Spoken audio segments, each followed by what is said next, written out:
The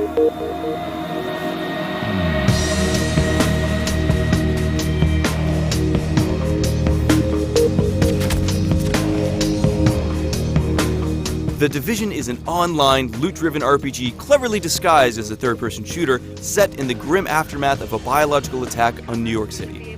Admirably, the game commits to its grounded vision of a medically induced apocalypse, and while its story sticks primarily to tried-and-true survival tropes, the narrative is solidly executed.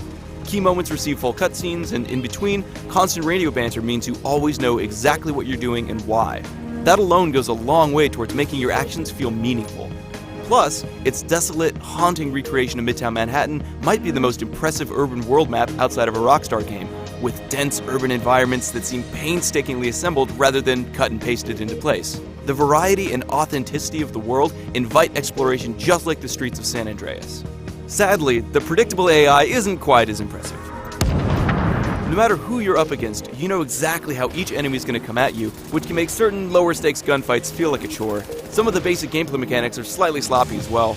The core aiming and shooting are totally serviceable, but you can't crouch, jump, or go prone, and I occasionally had to contend with objects like poorly placed railings obstructing my view when I was aiming cover.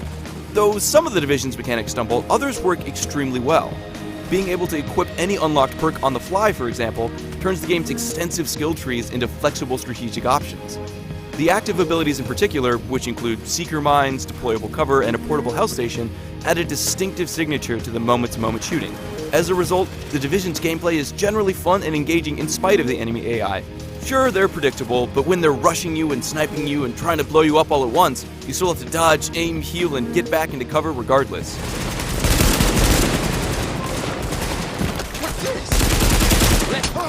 The action is always frantic and challenging, and while that can make the experience exhausting, it can also, and frequently does, trigger real adrenaline. Unfortunately, the adrenaline rush occasionally slows to a drip, at least for a time. Most side missions are recycled throughout the game and eventually feel repetitive, especially since you're forced to grind through them in an attempt to level up your character.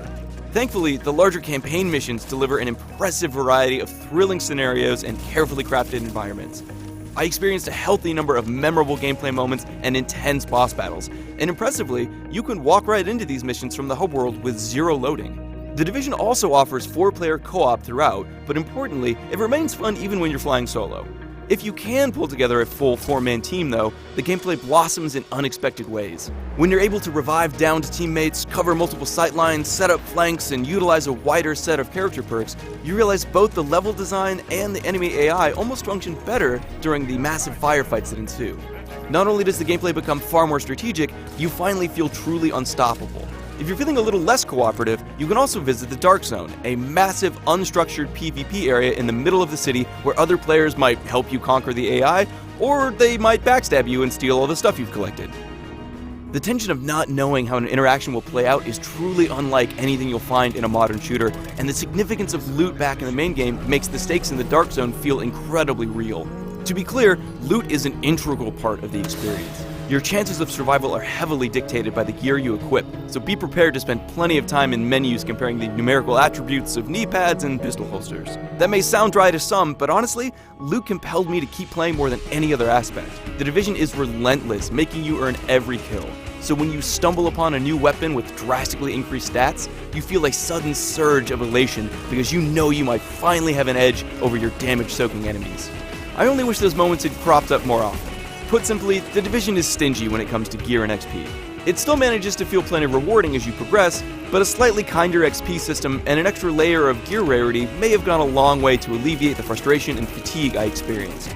Still, no matter how frustrated I grew with the game's tiresome enemies or its demanding leveling structure, I absolutely could not stop playing. The world was too engrossing, the loot was too enticing, and the campaign was too gripping for me to simply walk away. In fact, I'm gonna go start grinding for the high-end endgame gear right now. I might have a problem.